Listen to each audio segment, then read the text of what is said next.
It's a tragedy, and it's very sad. The incarceration of those 78 boys and girls, including Jameson Timber.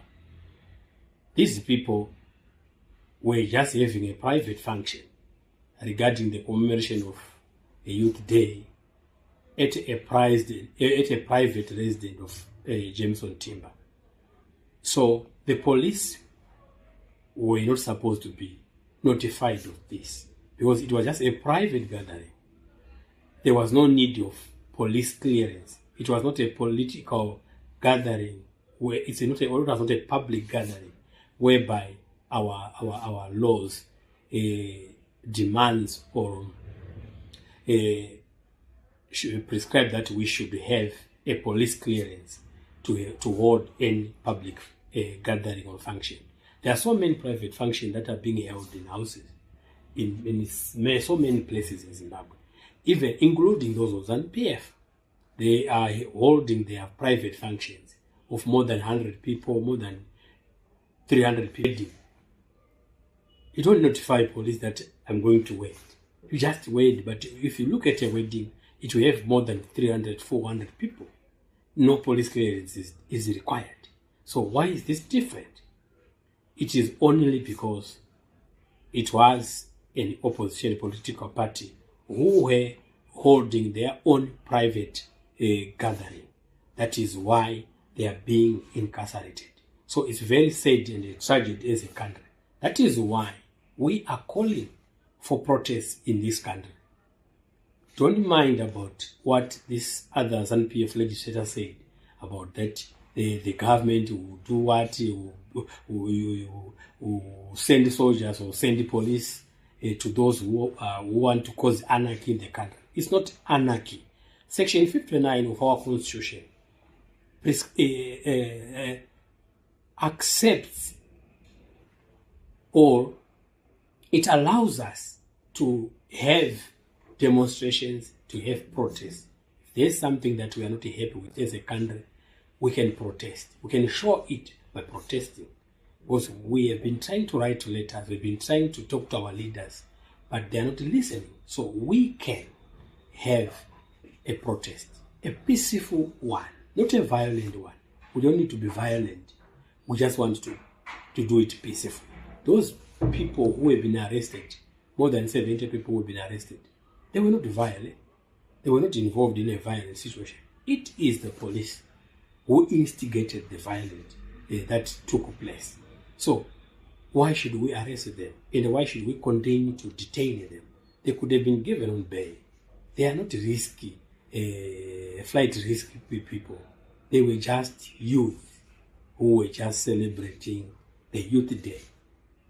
So I don't see why they are supposed to be continually in those cells. It's a tragedy as a country, and we are very sad, very sad about this. It's something that it's a shock to us. It's a shock to us that so this is the extent to which our country has reached. It's a shock. So Zimbabweans, if we want freedom in this country, if we want progress in this country, if we want development in this country, we are calling all Zimbabweans to take this to the streets. We will lead them. We will lead them. Don't mind about the beatings and so forth. We will come in our numbers. You can only be beaten if you are few. But if you come in our million, they will do us nothing. It will succeed. We have to remove the fear that is in us.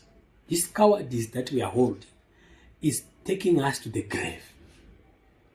Only the ZANU-PF elite will continue to loot and destroy the remaining resources of our country.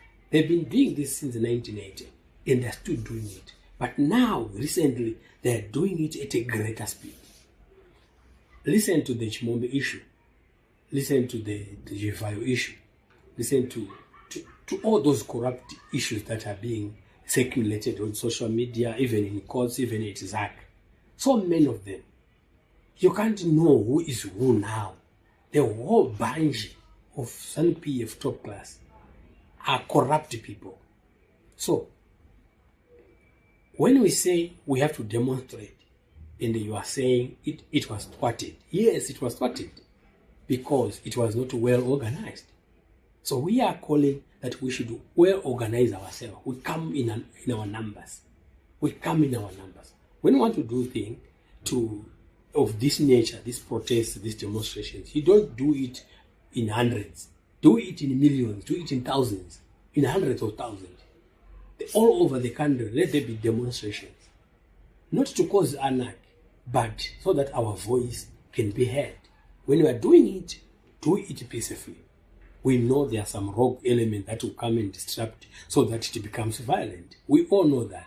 But if we are well organized, like we are doing behind the backs, what we are doing right now, you will see that we will succeed. All we need is to go down vakashinga moyo, vanoda nyika yavo, but it's selfless. People who are selfless. But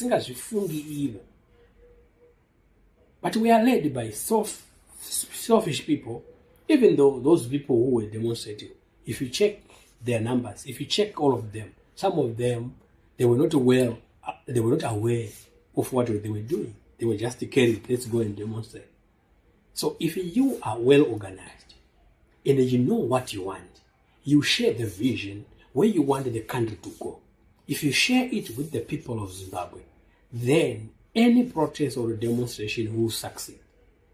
It will definitely succeed. So if it becomes violent, it will only become violent because of some rogue elements which are not in the opposition, which are not in the people of Zimbabwe. The opposition of this country is ZAMBIA. Not all these parties that are mushrooming or that are coming around. Those people are not opposition parties. The real opposition party is ZAMBIA because it does everything that is opposed to the integrity and the development and the sovereignty of our country. So, if there is any opposition, any rogue element in the country, it is ZAMBIA.